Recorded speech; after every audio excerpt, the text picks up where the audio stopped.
Hey Planeswalkers, this is Eric from Bane Alley Magic, and on this week's Commander Deck Tech video, we've got the lights down low for a deck I call Olivia Voldaren's Raging Party. So this is a deck, this deck is my first ever flavor-themed deck. The theme of this deck is a raging party. So we've got revelers, rollickers, ragers, cacklers, singing, dancing. We've got food, games, and even more partying nonsense. I believe every playgroup needs a deck like this, a deck to break the ice and make people laugh a bit and remind them why they are playing Commander, to have fun and socialize. Super competitive decks are great too, but playing nothing but ultra competitive decks can be detrimental to the overall fun of your playgroup as when they meet up. I personally have one competitive combo deck, my Archangel Avacyn deck, and I take that deck out when I'm losing and I've decided that it's payback time. Or I may also take out Avacyn when I know someone else is already playing a pretty competitive deck.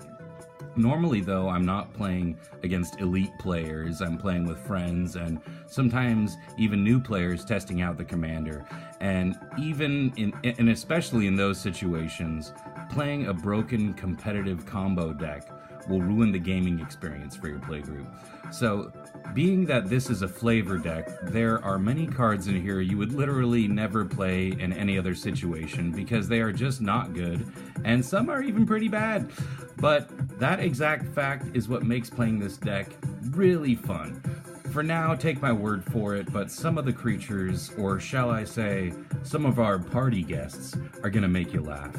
So when I first thought of the idea of the party deck, I did not know what commander I wanted to use. So what I did was I went on a magic card search engine and looked at literally every single legendary creature in the game, and I got over 800 results. At first I had no luck. I was not finding any cards with a partying commander. Since they were listed in alphabetical order, it took me forever to finally reach the O's, and there she was, Olivia. She was so perfect, it really blew me away. I mean, not only is she drinking wine at a masquerade, she is just a total badass. She is infamous for being one of the most broken vampires in the game, and because of that fact, this deck actually wins quite a bit. Often Olivia is all we need to entice the enemy's creatures to join the party, and that activated ability is right on theme. So let's get into the deck, but first I'd like to remind you to please hit that like button or that subscribe button. My goal is to get 100 subscribers by my birthday, next July 12th. So, Olivia is a 3/3 flying legendary vampire for 2 generic, a black and a red. And Olivia says you can pay 1 and a red, and Olivia Voldaren deals 1 damage to another target creature. That creature becomes a vampire in addition to its other types. Put a +1/+1 counter on Olivia Voldaren. And then her next ability is you can pay 3 and 2 black to gain control of target vampire for as long as you control Olivia Voldaren. So for 7 mana total, you can gain control of literally any creature in the game. And if the creature is already a vampire, you can just gain control of it for 5. So this is right on theme with the party deck. You know, we're just getting our opponent's creatures and having them join the party. Often with Olivia, if you have the extra mana, you can right away use her first ability, kill some creatures, or turn some creatures into vampires, and she gets huge really fast, because remember, every time you do that, you also put a +1/+1 counter on her.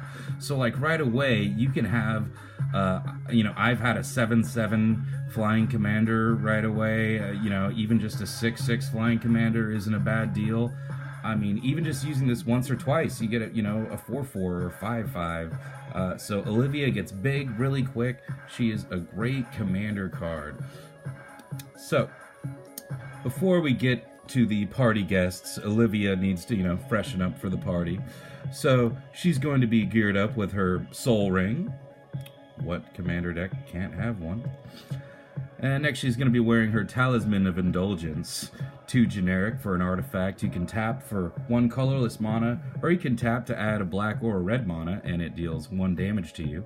So, you know, as long as she's got this on, we're going to guarantee the party's going to be popping right away. People are going to be indulging themselves. And she's going to be wearing that Basilisk collar. 1 generic for an equipment that says equipped creature has Death Touch and Lifelink, and it has equipped for 2. So, you know, this is when Olivia gets really busted. I want to say giving her Death Touch, just being her activated ability, allows her to just kill anybody right away. Yeah. And next she's going to be wearing her Mask of Avacyn, because this is, you know, Masquerade Ball. So we got 2 generic for an equipment that's equipped 3. Equipped creature has +1/+2 and has hexproof. So now that Olivia's ready to go, some of our first party guests seem to be arriving. We got the Nyxborn Rollicker, a 1/1 satyr for 1 red, or it has Bestow for 2, so if you pay 1 and a red, if you cast this card for its Bestow cost, it's an aura spell with enchant creature. It becomes a creature again if it's not attached to a creature, and it says enchanted creature gets +1/+1. So what Bestow is all about is you can cast this for 2 mana instead of 1 and have it just be an enchantment on another creature, let's say Olivia, and then Olivia just gets +1/+1.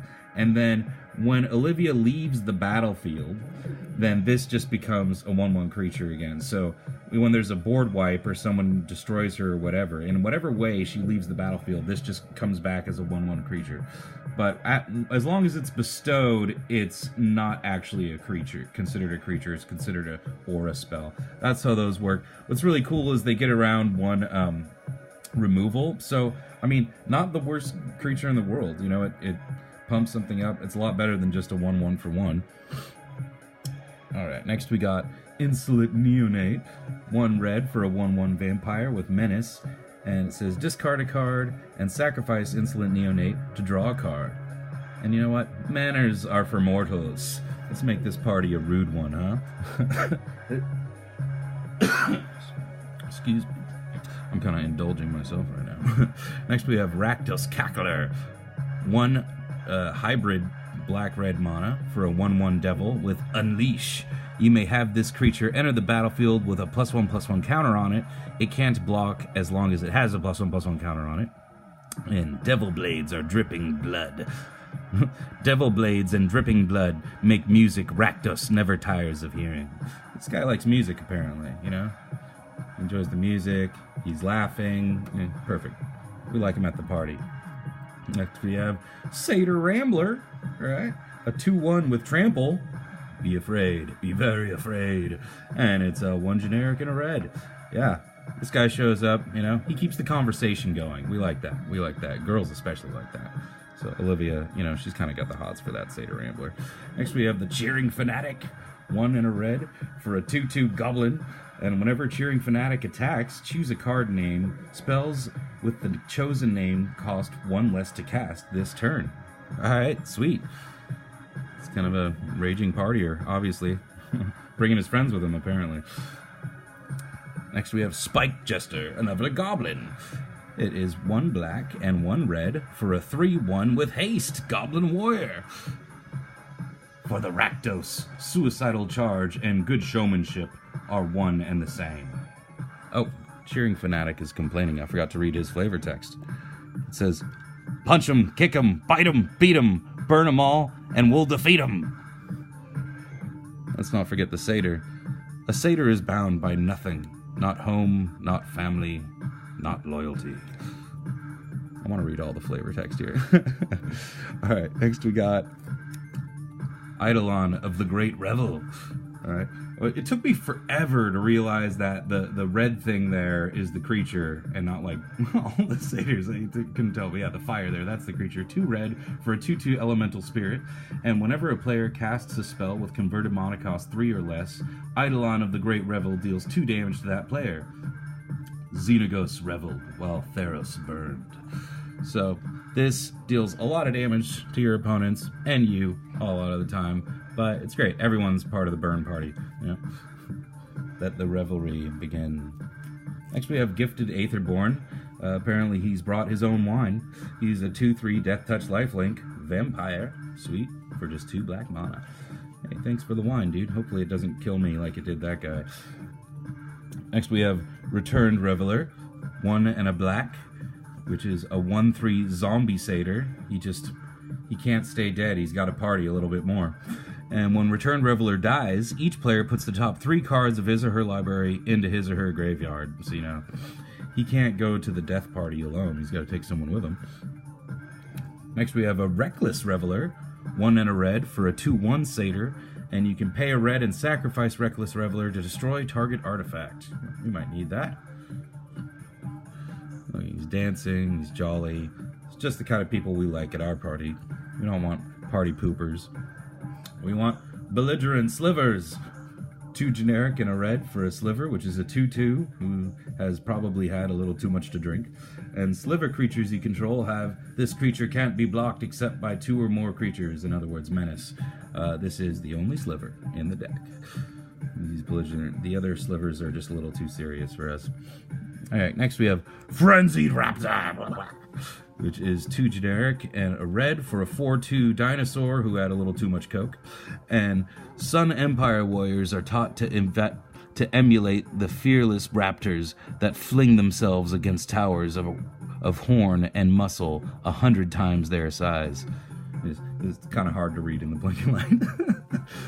Let's not forget the Sliver flavor. Oh my gosh, we got so much flavor going on here. I guess I'm only going to read the flavor as I catch it. If I miss the trigger, I miss the trigger, you know? Alright, next we have Dead Reveler. 2 generic and a black for a zombie, which is a 2/3. He's the unlife of the party. And he has Unleash, just like Ractus Cackler. So if you choose to put a +1/+1 counter on him, he can't block. Next we have Rampaging Ferocidon. Rampaging through our party as a 3/3 menacing dinosaur. Players can't gain life, that wouldn't be any fun. And whenever another creature enters the battlefield, Rampaging Ferocidon deals 1 damage to that creature's controller. Oh, super fun. All raptors are aggressive, but Ferocidons seem to enjoy their prey's pain. Yeah, he's having fun. He's happy. He's a happy fella. Next we have Combat Celebrant. 2 generic and a red for a 4/1 human warrior. If Combat Celebrant hasn't been exerted this turn, you may exert it as it attacks. When you do, untap all other creatures you control, and after this phase, there is an additional combat phase. An exerted creature won't untap during your next untap step. So finally we've got some music showing up. Yeah, he's got the bongo drums there. He's playing them. It's like, let's party, boom, boom, boom, boom. Let's party, here we go. Next we got Phyrexian Rager. 2 generic and a black for a 2/2 horror. And when Phyrexian Rager enters the battlefield, you draw a card and you lose 1 life. Knowledge is painful sometimes. Next we have Belligerent Whiptail, which is a worm who apparently had a little too much to drink with that Sliver. So this 4/2 worm has landfall. Whenever a land enters the battlefield under your control, Belligerent Whiptail gains first strike until end of turn. And it's 3 generic and a red. Next we have Cackling Fiend. 2 generic and 2 black for a zombie, which is a 2/1. And when Cackling Fiend comes into play, each of your opponents discards a card. It's pretty useful. Its windpipe is only the first to amplify its maddening laughter. Stadium vendors are here just to help everyone get a little, loose, get a little ready for, the dancing, the love making. All right, so we got 3 generic and a red for a 3/3 goblin. And when Stadium vendors enters the battlefield, choose a player. That player adds 2 mana of any 1 color they choose. Potions, mana potions, healing potions, energy potions. Get your potions here.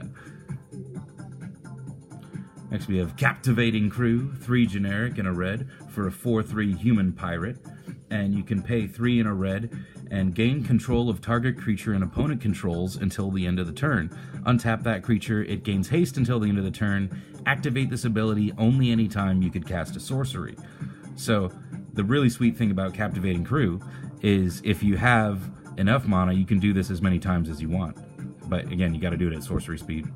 We sail, we plunder, then We dance, yeah. All right, next is Cackling Imp. 2 generic and 2 black for a 2/2 flying imp, and you can tap it and have target player lose 1 life. Its laughter drives needles through your mind. Funny. We're having fun. Shadow Cloak Vampire is 4 generic and a black, 5 mana for a 4/3 creature, and you have to pay 2 life, and Shadow Cloak Vampire gains flying until the end of the turn. My favorite guilty pleasure? Are there innocent ones? Yeah, he's brought his own wine to the party. That's pretty sweet. We like that. And, honestly, this is another one of those creatures that's so bad, nobody wants to remove it. They don't want to waste the removal spell on it. And he actually gets in the damage, man. This guy does the trick. I'm sure in Limited, he was pretty good. Next, we have Blood Gift Demon. 3 generic and 2 black for a 5/4 flying demon. At the beginning of your upkeep, target player draws a card and loses 1 life. He relishes in devotion to Skirtsdag, puppets, and their belief that it will earn them immortality. Skursdag. Yeah, whoever that is. So, look at him. He's brought his own wine, too. It's great. We got lots of booze so far. That's okay. This is a bring your own booze party. BYOB. Next, we have Indulgent Tormentor, which is 3 generic and 2 black for a 5/3 flying demon. And at the beginning of your upkeep, draw a card unless target opponent is a party pooper and sacrifices a creature or pays 3 life. Yeah, he's indulging. He's having fun. Feel free to indulge yourself at Olivia's party. Bedlam Reveler is 6 generic and 2 red for a Devil Horror, which is a 3/4, and it costs 1 less to cast for each instant and sorcery card in your graveyard, which, we have some in the deck. It also has Prowess, so whenever you cast any non-creature spell, this creature gets +1/+1 until the end of the turn. And when Bedlam Reveler enters the battlefield, discard your hand and then draw 3 cards. Sweet. Next we have Marilyn of the Morn Song. She showed up. Our first performer. 1 generic and 2 black for an elf wizard singer. She's a soprano, if you didn't know. She's a 2/3, and she says players can't draw cards. Well, that's no fun. Oh, but wait. At the beginning of each player's draw step, that player loses 3 life, searches his or her library for a card, puts it into his or her hand, and then shuffles his or her library. Oh, we all get to tutor every turn. Well, that is fun, right? It's not pure chaos, but no one gets to draw extra cards. That's, when someone else is drawing tons of extra cards, that's no fun. And so now that we've got the singing, we've got some drums, we got the dancing going on. So we got Wake Dancer, 2 generic and a black for a 2/2 human shaman with Morbid. When Wake Dancer enters the battlefield, if a creature died this turn, put a 2/2 dancing black zombie creature token onto the battlefield. Hers is an ancient form of necromancy, steeped in shamanistic trance and ritual that few Scarberin or ghoul callers comprehend. Excuse me. It's kind of hard to read that flavor text in the dark here. Next we have Bone Dancer. 1 generic and 2 black for a 2/2 zombie who is also dancing. And you can pay 0. Put the top creature card of defending player's graveyard into play under your control. Bone Dancer deals no combat damage this turn. Use this ability only if Bone Dancer is attacking and unblocked, and only once each turn. Definitely an older card, and surprisingly, a few bucks for this card, because it is pretty good. It's a pretty cool zombie, and yeah, he's dancing, so we like him. Keep the dancing going. And as far as more music goes, more music has arrived. We have the Victory Chimes. 3 generic for an artifact. Untap Victory Chimes during each other player's untap step. And you can tap it to have a player of your choice add 1 colorless to your mana pool. Hey, we're all here partying, right? Player of our choice. Next we have the Citanu Flute. 5 generic for an artifact. And I love this one. You can pay X and tap it to search your library for a creature card with converted mana cost X or less, reveal it, and put it into your hand, then shuffle your library. And this is a repeatable tutor. It's great. Whatever party guest we want, we can search up for. Each note of the flute mimics the call of a different beast. And Marilyn is probably going to sing the songs of the damned, and we'll all tune in. For 1 black, you get to add 1 black mana to your mana pool for each creature in your graveyard. Not wind, but the breath of the dead. Yeah, we can actually get quite a bit of mana off of this. I mean, this can be one of the most powerful ramp spells in the game. You may have noticed a lot of cards in this deck are surprisingly powerful, and that's what I also love about it. It's not just a flavor deck, but it is a deck that has a chance. It's got a possibility of getting there. Next we have Dance of Shadows, 3 generic and 2 black for an arcane sorcery. Creatures you control get +1/+0 and gain fear until the end of the turn. Only one man survived, barely sane. He got out 2 words before collapsing. Shadows, shadows, dancing shadows, dance of the shadows. You know what else I really love about this deck too is when you have all your creatures out, it really does look like a party. It's funny, you know, when you got all these creatures that are dancing, that have wine in their hand, you know, I mean, you know, it just gets hilarious. Your board state looks like a party. It's really great. Next we got Macabre Waltz. 1 generic and a black for a sorcery. Return up to 2 target creature cards from your graveyard to your hand, then discard a card and do the waltz. Liliana is never one to follow someone else's lead. I wish you would come to the party. And every party needs a little bit of food, so for that we've hired the Master of the Feast. 1 generic and 2 black for a 5/5 flying demon. At the beginning of your upkeep, each opponent draws a card. Dig in, everybody. Any pleasure, when taken to excess, becomes torment. It's a formula that demons have perfected. Ooh. All right, so let's see what the Master of the Feast has cooked up for the party. Hot soup, classic. 1 generic for an equipment. Equipped creature can't be blocked, and whenever equipped creature is dealt damage, destroy it. And it's 3 to equip. Coming through with some hot soup. Everflowing Chalice is 0 to cast, but it has multi-kicker 2, so you may pay an additional 2 mana any number of times as you cast this spell.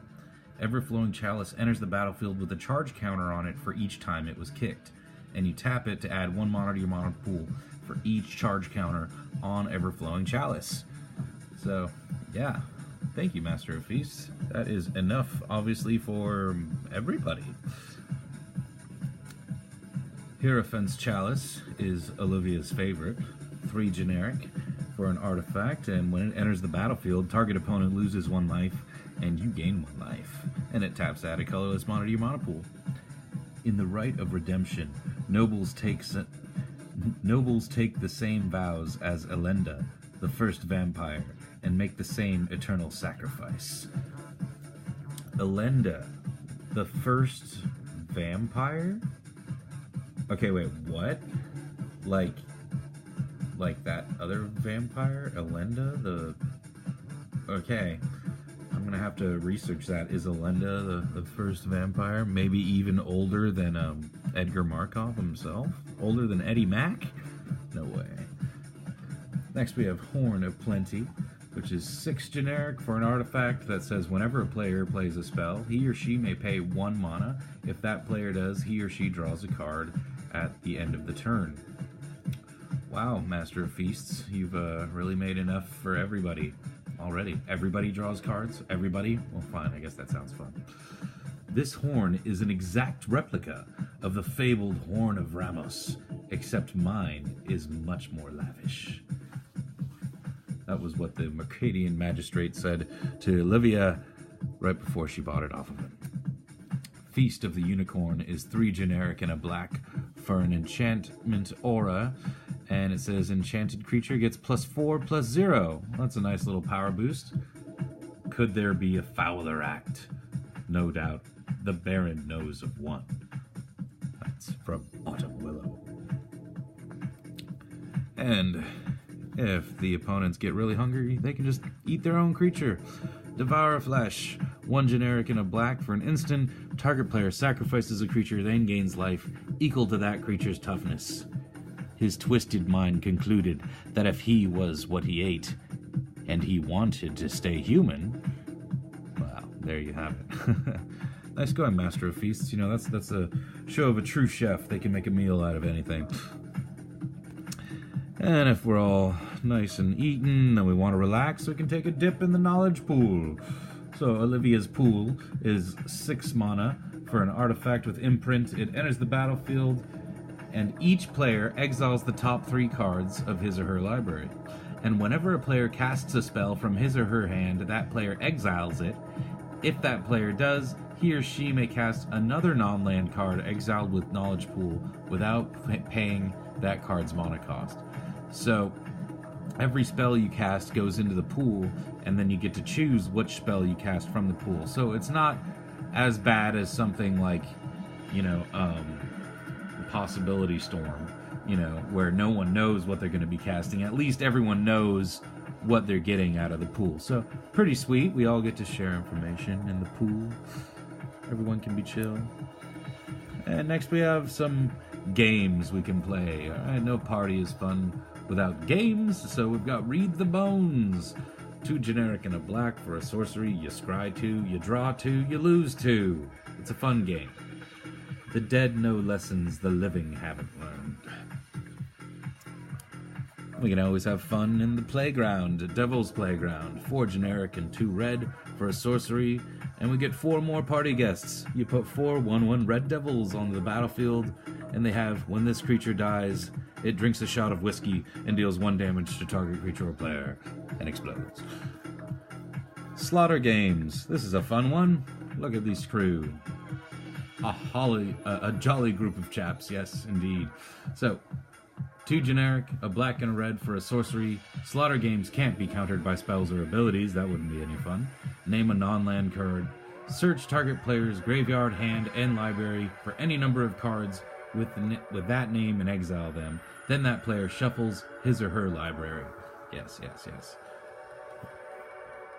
We get to basically slaughter something. It's fun. Next we can spin the Wheel of Fate. Suspend 4. So you pay a colorless and a red, and rather than cast this card from your hand, you pay a colorless and a red and exile it with 4 time counters on it. At the beginning of your upkeep, remove a time counter, and when the last is removed, cast it without paying its mana cost. And each player discards his or her hand, then draws 7 cards. Next we have Imp's Mischief. 1 generic and a black, and if we want to be really nasty, we can cast this instant speed, and we change the target of target spell with a single target, and we lose life equal to that spell's converted mana cost. Do the innocent pay for the crimes of the guilty? Of course they do. That's the fate of the weak. So says Nicol Bolas. So this card is really special because it can also, not only can it change the target of a spell, like if someone's trying to target Olivia with a destroy spell, we can change the target of that spell to, like, say, their commander. But also we can counter a counter spell with this by changing the target of the counter spell to Imp's Mischief. And then, because Imp's Mischief is going to go on the stack second, Imp's Mischief is going to resolve first, and then, by the time the counterspell resolves, its new target, Imp's Mischief, is going to be off of the stack and therefore be an illegal target, and therefore the counterspell will be effectively countered. So, an interesting way to counter someone's counterspell. Next, we have Phyrexian Arena, 1 generic and 2 black for an enchantment. At the beginning of your upkeep, you draw a card and you lose 1 life. A spark of resistance against a tide of corruption. Yes, if we're bored, we might just brawl it out in the arena. It's painful, but we'll learn from the experience, so it'll be fun. Next, we have Launch Party. If we're really bored, we can just sacrifice something and destroy target creature. Its controller loses 2 life. Yeah, 3 generic and a black for instant speed. Sacrifice creature, destroy target creature. Its controller loses 2 life. Life's too short not to do the things you love. Party. Next we have one of my favorite cards in the deck, one of my favorite cards in the game. Head Games, 3 generic and 2 black for a sorcery. Target opponent puts the cards from his or her hand on top of his or her library. Search that player's library for that many cards. That player puts those cards into his or her hand, then shuffles his or her library. So basically you get to replace someone's entire hand with whatever cards you want. I especially love doing this by replacing all the cards in their hand with all their bounce lands that they have, and all their lands that enter the battlefield tapped. Yeah, that is a very fun game. Head Games. I think this is a Yagmoth putting a boar's head onto a human, apparently creating a minotaur here or something. Alright, next we have Chaos Wand. Ooh, for thee. Olivia likes to have fun, you know. She gets a little drunk, she gets a little crazy. Sometimes she pulls out the Chaos Wand and just starts doing weird shit. So, when she has this in her hand instead of the wine glass, it's 3 to cast for an artifact. You pay 4 mana and tap Chaos Wand. Target opponent exiles cards from the top of their library until they exile an instant or sorcery card. You may cast that card without paying its mana cost. Then put the exiled cards that weren't cast this way on the bottom of that library in any order. So this is a super powerful card, super fun. Everybody always gets excited whenever a Chaos Wand comes out, and you don't know what's gonna happen. You don't even know if some players have instants or sorceries in their deck. Some of them are just playing pure permanent cards, and you whiff on it, or they might just have one. Lots of players are like, I don't even think I have any, and then you play it, and next thing you know, they do have a few. So very fun card, very fun for just laughing, getting crazy. Olivia, she laughs with hideous laughter. 2 generic and 2 black for an instant arcane. All creatures get -2/-2 until the end of the turn. And you can split it into arcane, which, I've never known anyone to play a splice into arcane deck, but my buddy wants to build one. Anyway, so hideous laughter. Yeah, I mean, we're just having so much fucking fun that it's driving everyone crazy. That's okay. We're reveling in the death. So, Revel in Riches is 4 generic and a black for an enchantment. Whenever a creature an opponent controls dies, create a colorless treasure artifact token with tap this and sacrifice this artifact to add 1 mana of any color to your mana pool. At the beginning of your upkeep, if you control 10 or more treasures, you just win the game. Yay. And after partying so hard all night long, sometimes we take it a little too far, but with a little bit of magic, we can have midnight recovery, so the party goes on. 3 generic and a black for a sorcery. Return target creature card from your graveyard to your hand. Yay! And it has Cipher. You may exile this spell. So after you cast it, then you may exile this spell card encoded on a creature you control. Whenever that creature deals combat damage to a player, its controller may cast a copy of the encoded card without paying its mana cost. Yeah, sweet. We actually do have quite a bit of flyers in this deck, so, and also we have those creatures that people, don't want to waste a removal spell on, like Satyr Rambler or something. I've put this on Satyr Rambler, and, I've had Satyr Rambler deal so much damage because everyone's like, it's a creature they're going to let get through because they want to block the bigger creature, things like that. I mean, of course, it's not going to work every time, but sometimes it works out like that, You're the weaker player and you win the game because everyone else is killing each other and letting you build up your army. Not always, but sometimes. Anyway, very often at the party, we're going to want everyone to succumb to temptation. No one stays sober on my watch. 1 generic and 2 black for an instant. You draw 2 cards and you lose 2 life. Restraint is for the meek. Up. And this can cause us to go temporarily insane, or, cause our opponent's creatures to go temporarily insane. 3 generic and a red for an instant. And untap target creature with power less than the number of cards in your graveyard and gain control of it until the end of the turn. That creature goes insane and joins Olivia's party and gains haste until the end of the turn. Yeah, pretty sweet. Next we have Grisly Spectacle. 2 generic and 2 black for an instant.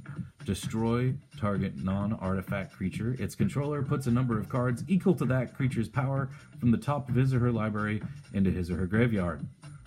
watch people flock to a murder scene, then tell me we're not all a little sick in the head. Yeah, sometimes the party guests, you know, they get a little crazy, there's a little bloodshed, you know, and there's a party pooper who needs to die. Yep, but we all like watching that. It's fun. We give the audience what they want. Yeah, like we got 2 quotes from Jury Prospector of the Jury Review. Yeah, we give the audience what they want, man. Curtain's Call, 5 generic and a black with Undaunted. This spell costs 1 less to cast for each opponent and says destroy 2 target creatures. Yeah, awesome. And finally, Thrilling Encore. 4 generic and a black for an instant. Put onto the battlefield under your control all creature cards in all graveyards that were put there from the battlefield this turn. Haha, yes. Encore. Welcome to the winning team. And finally, we have our land base. So, the deck has 37 lands. It's got 9 lands that enter the battlefield tapped. So, those are cycling lands to start off. We got Baron Moor. Cycling means you can pay the cycling cost, discard the card, and then draw a card. So Baron Moor enters tapped. It taps to add a black mana to your mana pool, and you can cycle it for 1 black. Forgotten Cave enters tapped. Taps to add a red mana to your mana pool. You can pay 1 red mana to cycle it. Desert of the Fervent enters tapped, adds a red mana to your mana pool, and you can pay 1 and a red to cycle it. And Smoldering Crater enters tapped, taps to add a red, and you can cycle it for 2 generic mana. Mortuary Mire enters tapped, and when it enters the battlefield, you may put target creature card from your graveyard on top of your library, and it taps to add a black mana to your mana pool.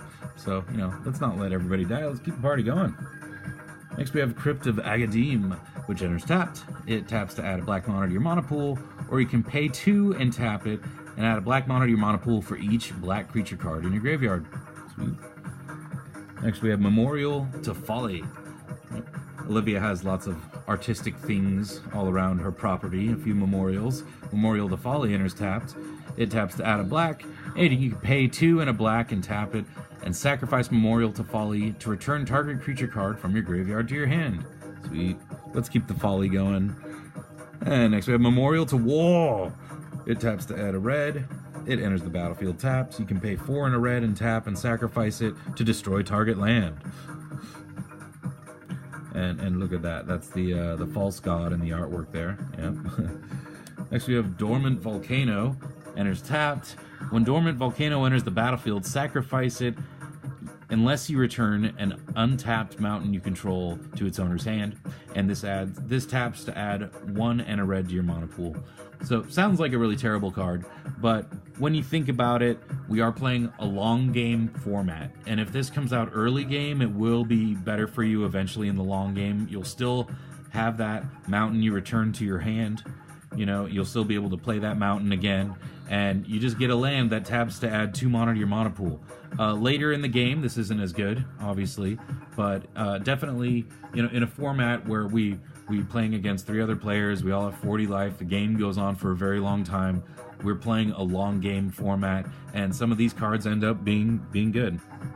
Next we have Temple of the False God, same thing. Lots of people underestimate it. It taps to add 2 colorless mana to your mana pool, but you can only activate this ability if you control 5 or more lands. Well, you know, not everyone can afford the really expensive ramp lands, you know, like Ancient Tomb or something like that. So Temple of the False God, I put in every single deck, and I will tell you, it's never failed me. I never have regretted playing it. I eventually get those 5 lands, and this counts as one of them, so all I need is 4 other lands, and this works. Pretty good card. Next we have Rogue's Passage. It's a land that taps to add a colorless mana to your mana pool, or you can pay 4 mana and tap it, and target creature can't be blocked this turn. Sweet. We have Command Tower. When defeat is near and guidance is scarce, all eyes look in one direction.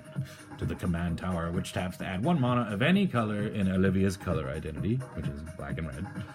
We have Zephyrin Void, which, when it enters the battlefield, you scry 1. And it taps to add 1 colorless to your mana pool. And finally, we have the basics, of which there are 12 mountains and 12 swamps. So that's it, folks.